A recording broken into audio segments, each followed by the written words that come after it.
118 சங்கீதம் 118 25.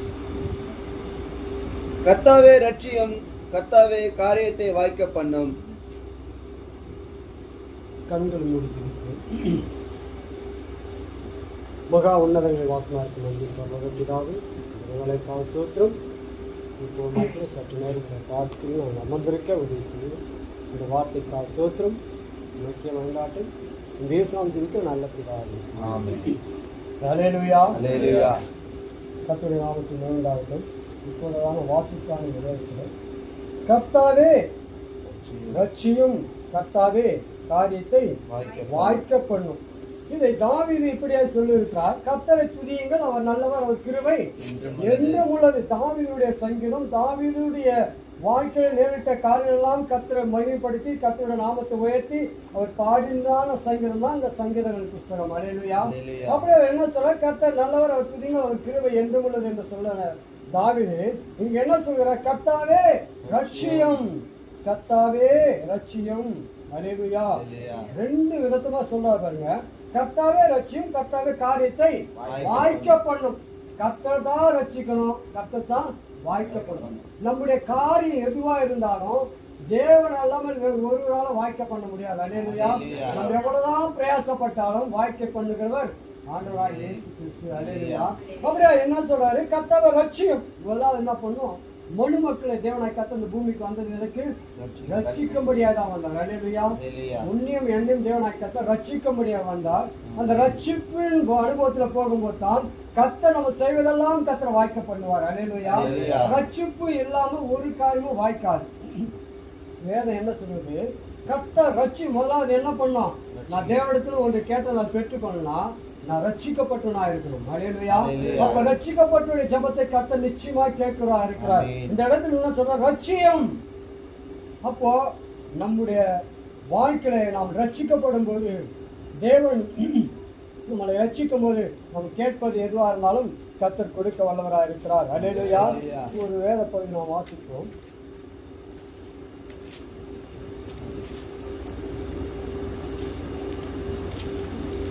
சகரியா 2ஆம் அதிகாரம்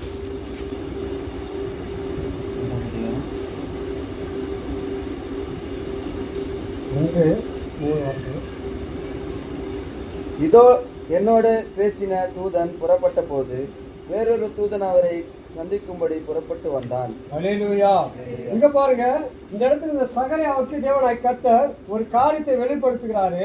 அதை வெளிப்படுத்துறது எப்போன்னா தேவன் அவருடைய கூட இருந்ததுனாலதான் அவர் காரியங்களை கர்த்தர் வாய்க்க பண்ணுகிறார் இருக்கிறார். ஹல்லேலூயா.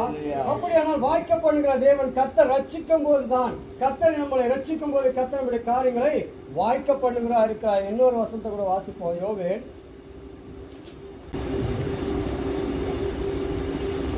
2:12.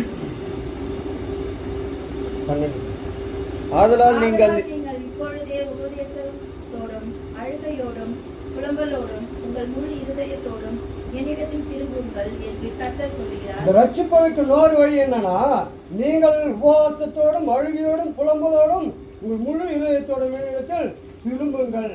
அப்படியானா நம்ம ரட்சிக்கப்படுவதற்கு சில காரியங்கள் தேவன் வைத்திருக்காரு. முழு உள்ளத்தோடு நாம் திரும்ப வேண்டாமா? இயேசு கிறிஸ்து அதான் வேதம் என்ன சொல்றது? பாவங்களை அறிக்கையிட்டு நாம் திரும்பும் போது தேவன் நம்மளை ரட்சிக்கிறவராக இருக்கிறார். உங்களுக்கு நல்லா தெரியும், மார்க் 16:14 என்ன சொல்றாருன்னா, விசுவாசம் உள்ளவனாகி ஞானஸ்தானம் பெற்றவன் ரட்சிக்கப்படுவான். ஹல்லேலூயா. விசுவாசம் உள்ளவனாகி ஞானஸ்தானம் பெற்றவன் ரட்சிக்கப்படுவான். அப்பதான் சொல்ற தாவீது, கர்த்தாவே ரட்சியம். அப்ப விசுவாசம், அதாவது ரட்சியனா என்ன? இயேசு கிறிஸ்து தம்முடைய, அதாவது என்னுடைய பாவங்களுக்காக இயேசு கிறிஸ்து வந்து என்னுடைய பாவங்களை நீக்கி என்னை ரட்சித்தார் என்று விசுவாசிக்கிறது. ஹல்லேலூயா. அப்புறம் என்ன சொல்றாரு? விசுவாசிக்கிறவன் ஞானஸ்தானம் பெற்றால் ரட்சிக்கப்படும். அப்போ தேவனாய் கர்த்தர் நமக்கு ஞானஸ்தானத்தின் மூலமாய் ரட்சிப்பை கொடுக்கிறார். ஹல்லேலூயா. ஒரு வேத வசனத்தின் மூலமா நம்ம ரட்சிக்கிறவராக இருக்கிறார். பாவங்களை அறிக்கையிட்டு விடுவிடும் போது நமக்கு ரட்சிப்பு கிடைக்கிறது. அந்த ரட்சிப்பை பெற்ற பிள்ளைகளுடைய காரியத்தை கர்த்தர் வாய்க்க பண்ணுவார். ஹல்லேலூயா. அந்த பிள்ளையுடைய வாழ்க்கையில ஜெபிக்கிற ஜெபங்களை கர்த்தர் வாய்க்க பண்ணுகிறவராக இருக்கிறார். அப்படி சங்கீதத்தை 1:3 என்ன சொல்றா?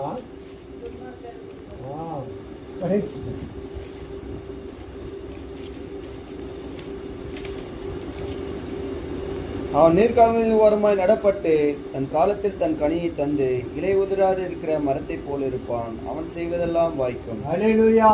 யார் செய்வதெல்லாம் வாய்க்கும். கர்த்தாவே ரட்சியும், கர்த்தாவே காரியத்தை வாய்க்க பண்ணு. யார் சொல்றதை வாய்க்க பண்ணுவார்னா, இது மாதிரி யார் நடக்கிறாங்களோ அவர் காரியத்தை தேவன் வாய்க்க பண்ணுவார். அப்படியான துன்மார்க்குடைய ஆலோசனை நடக்க கூடாது, பாவியோட வழியில நிற்க கூடாது, பரியாசக்கார உட்கார இடத்தில் உட்காரணும். கர்த்தருடைய வேதத்தில் பிரியமா இருந்து இரவும் பகலும் அவருடைய வேதத்தில் தியானம் இருக்கிற மனுஷன் பாக்கியவான். அவன் நீர்க்கால்கள் ஓரமாய் நடப்பட்டு தன் காலத்தில் தன் கனியை தந்து இலையுதிராத மரத்தை போல் இருப்பான். அவன் செய்வதெல்லாம் அப்ப என்ன சொல்றாரு? கர்த்தாவே ரட்சியும், கர்த்தாவே காரியத்தை வாய்க்கப்படலாம். அப்ப நம்முடைய காரியமெல்லாம் வாய்க்கலாம். வேத வசனப்படி நடக்கும் போது கர்த்தர் வாய்க்க பண்ணுவதா இருக்கிறார். அல்லேலூயா. கையிட்டு செய்ய எல்லா காரியத்தையும் கர்த்தர் வாய்க்க பண்ணுகிறார்.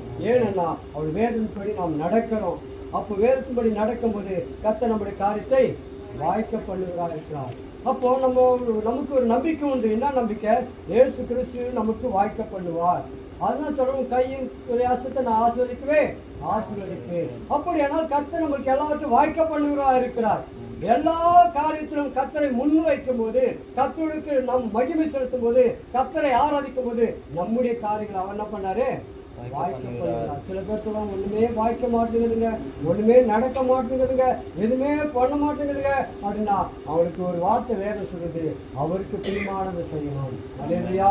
அவருக்கு பிரியமான வழியில் நடக்கணும். அப்போ அவருக்கு பிரியமான வழியில் நடக்கும்போது கர்த்தர் நிச்சயமாகவே நம்முடைய காரியங்கள் எல்லாம் வாய்க்கப்படுவார். நம்மளுக்கு எந்த தடையுமே வராது. அல்லேலூயா.